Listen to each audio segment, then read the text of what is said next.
these days, they don't tell them what walking out the doors of a church. I tell you, somebody broke my heart here alone. I admired him years ago. You just don't know. You can't worry about what you worry about how Christ is in your heart. He done changed. Worry about putting off that old sinful man and put on the new man in 2012. Amen. Put off that lying and cheating and fornication and all of that, and put on marriage. Put off fornication. You know it's easy, and God wants you to enjoy yourself, but in the right way. You know, Jesus is so good to us. He come all the way down from heaven in the flesh. You know, my Bible said the Word of God, the Word was Jesus, and he was made flesh, and the Word was God. He come all the way down from heaven, folks, to show us how to do this thing, how to live, how to put on the old, take off the old man and put on the new and become a perfect man. I'm going to show you in the scripture where the word, look at verse 13, I'm sorry. Got your Bible? Come with me. This open Bible church. We read it. Till we come in the unity of the faith and the knowledge of the Son of God unto a what kind of man? Perfect man. Y'all say that again. Perfect man. That's why they gave us a gift. Gave me the gift of pastoring and teaching. To teach y'all how to be perfect. That's why everything out of my mouth 4 years y'all been hearing me. Walk perfect before God. Just the same thing Jesus is telling you. And somebody come to me, oh, he said you can't be, forget he said. Think about Jesus. Think about what God said. Abraham was a big liar. Oh, he's a big liar, and his faith messed up on him. God said, look at here. I want you to walk, be righteous and walk before me and be you perfect. God had to chastise him. God had to test him. And when he got through, he come out a perfect man. The Bible said it. God had to take care of David. David come out a perfect man and he died perfect. That's what the Bible says. Forget what you say. Forget what he said. Read the word of God. Don't worry about what somebody say. Because you get worried about what somebody will say, oh man, you be messed up.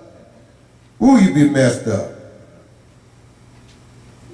They can't change God. Well, like I told my sister this evening, you can't change God. Just because you don't believe God, well, don't make it not true. Amen. You know that old devil is so simple.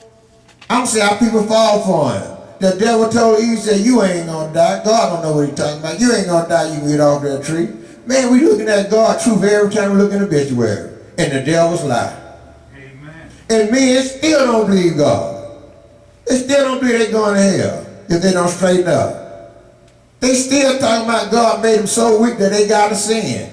Man, God made you, got you rule over sin. You got to give yourself to sin. Look at 21. Look at verse 21. Y'all be with me now. I'm going to get something started here. See, look at, I'm sorry, 19. Look at it. Who being past feeling has given themselves over unto sin. Lasciviousness. That going with a lot of women want a lot of money. That's what lasciviousness means. You got to give yourself over to sin. Nobody can make you sin. Look what my grandma used to tell me, you can lead a mule to the water, but what? Nobody can make you sin. Look here, man, some folk you can't make do right. Huh? Nobody can make you sin, folks. The devil can't make you sin. Your husband can't make you sin. And my son told me the other day, said, it's also how you react. Somebody cuss you out. The first instinct do what? Cuss them back. It's not only living right, but it's how you react to sin. How you react to adversity.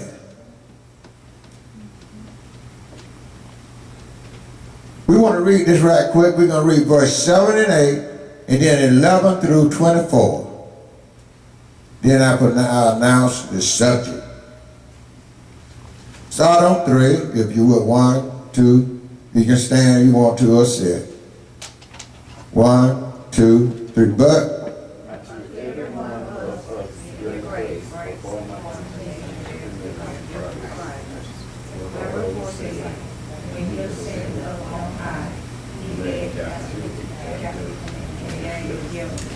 Okay, great. Gave, keep that in mind. Christ gave gift to men. Let me explain that first. You know, Jesus ascended to heaven after 40 days after he done raised from the grave. He retaught his apostles. In 40 days, he ascended up into heaven and made a promise to do what? Come back again. He just ain't sitting up in heaven doing nothing. He praying for us. And then he sent gift back to made them apostles. We reading the apostle we reading right now that he gave gift to is Paul. So he gave a gift. He gave men apostles, prophets, evangelists, and some pastors, and some teachers. Let's look at verse 11. Let's read verse 11 together and stop there.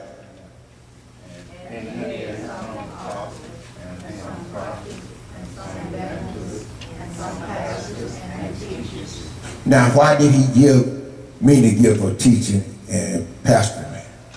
Why? Why did he give any preacher in the pulpit that gift? Not to make money, to make you a perfect man. That isn't black and white. Go tell your pastor that. Amen. Go tell your friend that and read God's word and deny God's word. It says what? Let me read it. For the perfecting of the saints, that's us folks, for the work of the ministry, for the edifying of the body of Christ, till we all come in unity of the faith and of the knowledge of the Son of God, unto what kind of man? You see? Unto the measure of the stature of the fullness of Christ. Oh, I heard all the time you can't live like Jesus. That's what God wants you to live like. He wants you to take off that old man and put on a new man. He wants that new man to grow into the stature of Christ. Being perfect only means one thing: get rid of all your sins. Stop sinning. That's what it means. I heard Jane Fonda last night talking about her exercise. Oh, I ain't perfect. I don't have whatever the shape is. I don't know what y'all know what the perfect shape is, and the perfect look and blonde hair. That ain't what God is talking about. God is talking about your inside being perfect, obedient to Him. Obey Him completely. That's what perfect means. It don't mean that you ain't gonna never make a mistake and hit somebody, turn around and accident. It doesn't mean that. What it does mean, though, that you can get rid of your sin and God know it. That's why He punished you. If you was unable to get rid of your sin and stop fornicating and lying and stealing and everything like that, well, then He won't punish you if you was unable. I wouldn't punish little Kimberly there for breaking out my window because she don't know no better. But now if she's 12 years old, I'm going to whip her. And God got more loving heart, got more ability to love than I got the ability to love. He's not going to tell you to do something that you can't do. And you know, I hear this all the time: oh, God is so good, but I just can't stop sinning. I can't stop going with another man and got him. But now if He catch you in the right place and use the right thing on you, you'll stop. You'll be glad to stop. I know I heard some joke about a man was caught with a woman, a man, her wife. He trimmed her with the 44, but he said, I'm going to let you live this time. But that man was in bad shape when he left. A man, you don't caught with a man, wife, he trimmed her with a gun and crying, you know you in bad shape. You see? Let's read 12 to 16.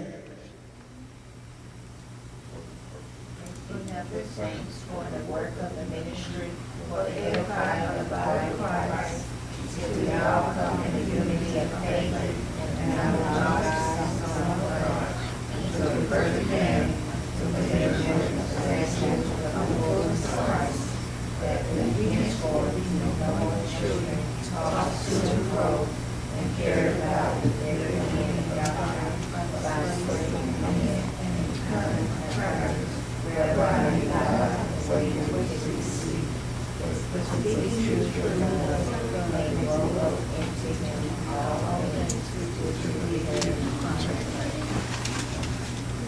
Okay. The whole body is sanctified with the Son of God, and come back now to every job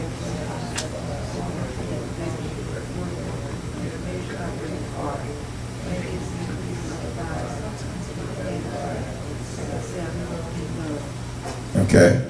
I'm sure glad I know about this, because I know y'all think it's a bunch of garbage, don't you? No. But anyway, 13, till we all come in the unity of the faith. We got 33,000 denominations. When Paul wrote this, we only had one. Now he's 33. I looked at it. I know it's 33,000. Maybe more than that because it's been 5 years since I looked it up. 33,000. You got Baptist, Methodist, Catholic, all kind of mess made by man. Every one of them, when you see a denomination, you got a different practice and a different belief. Ain't but one, folks. Ain't but one church. Ain't but one Christ. Ain't but one God over all. Look at verse 4 and 5 right quick. For there is one body and one spirit, even as you are called in one hope of your calling. One law, one faith, one baptism, one God and Father of all, who is above all, and through all, and in all. Oh man, this thing is going to go on haywire. You got 33,000 different denominations, and all of them ain't right. Ain't none of them, no. If you ain't living right, you living in vain. That's vanity of mind. I'm going to tell you what another vanity of mine. Not only women marrying women and men marrying men, but going to church and still doing what? Sinning. Ain't that vanity? What, when you die, where you going? Why go to church? Won't it be vanity if I go down my office next week and work and nobody pay me? Amen. I work a whole year and don't get paid. Starving, got to go on Cleveland Avenue. Isn't that vanity, folks?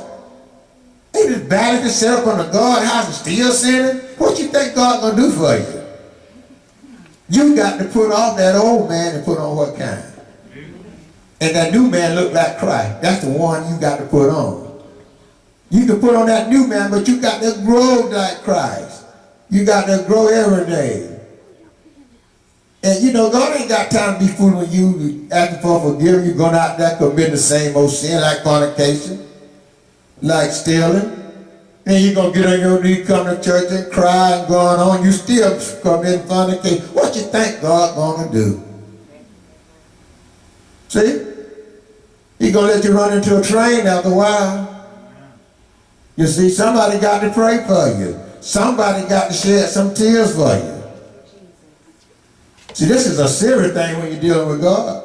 And God knows how to make you serious too. I hardly ever seen, I don't done about 7, 8 funerals. I ain't never seen nobody that happy. Not yet. It might be, some folk might be happy you gone. But funeral always sad, isn't it? See, God ain't playing, folks. You can marry all you want. You can run through the world thinking you cute and you got something going for yourself. But if you ain't got Jesus and living right, you ain't got nothing going for yourself. You got to take off that old man, that old lying man. Put on a man that tell the truth. You see. Let's look at 17 now, and let's get somewhere.